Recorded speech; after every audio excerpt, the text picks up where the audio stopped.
किताबें आपके जीवन को किसी दूसरे इंसान से कैसे जोड़ देती हैं, कैसे एक रिश्ते में बांध देती है, उसी की बानगी है हमारी आज की कहानी। नमस्कार दोस्तों, मैं आपकी दोस्त सुमन आज आपके साथ साझा करने आई हूँ एक छोटी सी कहानी, किताबों के बापू। शर्मिला अचानक ही पुकार उठी, किताबों के बापू। उसके आसपास बैठे सभी लोग उसे हैरानी से देख रहे थे। शर्मिला जैसी नींद से जागी, सबको अपनी ओर ताकता देख वो झेप सी गई और तुरंत अपनी सीट से उठकर लाइब्रेरी से बाहर आ गई।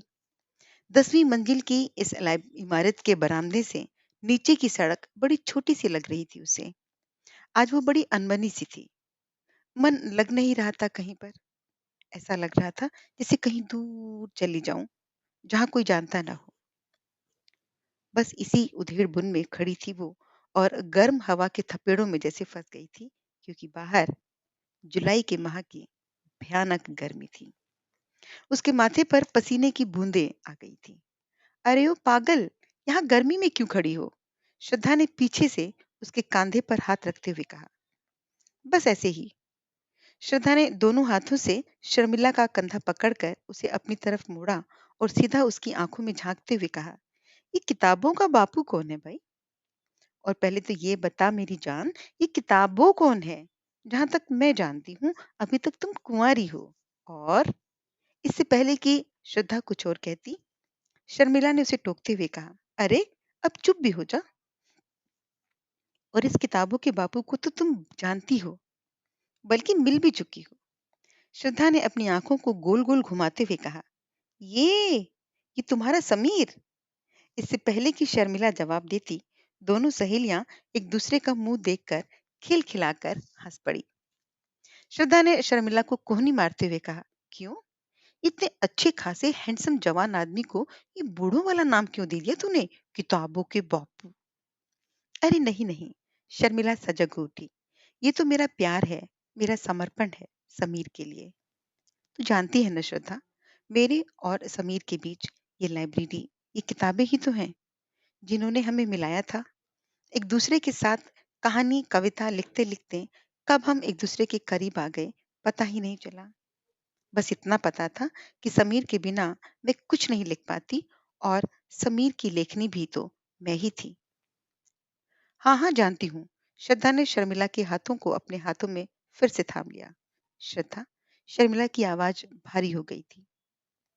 कहाँ जानते थे हम कि हम दोनों जीवन के पथ पर एक साथ नहीं चल पाएंगे। पर पता है श्रद्धा, सहसा ही शर्मिला चहक उठी, जैसे किसी ने बुझते दिए में तेल डाल दिया और दिए की लो पूरी ताकत से जल उठी हो।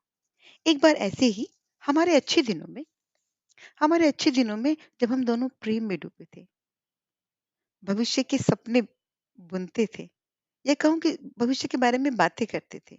समीर ने एक बार मुझसे कहा था, शर्मिला, इस तरह जो किताबें और जो लेख हम लिखते हैं ना, ये हमारे बच्चे हैं, क्योंकि हम इन्हें पैदा करते हैं। तब मैंने इस बात को बहुत गंभीरता से नहीं सोचा था। तब मैं समीर की इस बात पर मुस्कुरा उठी थी। शायद मैं हंसी भी थी, लेकिन समीर ने इस बात को गंभीरता से कहा था। ऐसा अब लगता है मुझे, क्योंकि तब तो मैं हमारे बच्चों के बारे में सोचती भी कहाँ थी। कहते कहते शर्मिला भावुक हो उठी। फिर उसने अपनी आंखों के आंसू पोंछते हुए कहा, लेकिन आज जब समीर मेरे पास नहीं है, तो इस बात का महत्व मुझे समझ आ रहा है। देखना, देखना श्रद्धा, पहले जब भी समीर से मेरी लड़ाई होती थी ना, तो उसका नंबर मैं समीर जी के नाम से सेव करती थी, या फिर साहब करके। लेकिन जब हम प्यार में होते थे, तो मैं उनका नाम माई लव, माई जान, मिट्ठू और न जाने क्या क्या नाम देती थी मैं उन्हें। और अब मेरे पास एक स्थायी रिश्ता है किताबों के बापू से, क्योंकि मेरी किताबों में, मेरे लेखों में, मेरे गीतों में, मेरी कविताओं में समीर हमेशा है और हमेशा रहेंगे। देखो, हम दोनों लिखते हैं, बनाते हैं, तो बन गया ना समीर मेरी किताबों का बापू।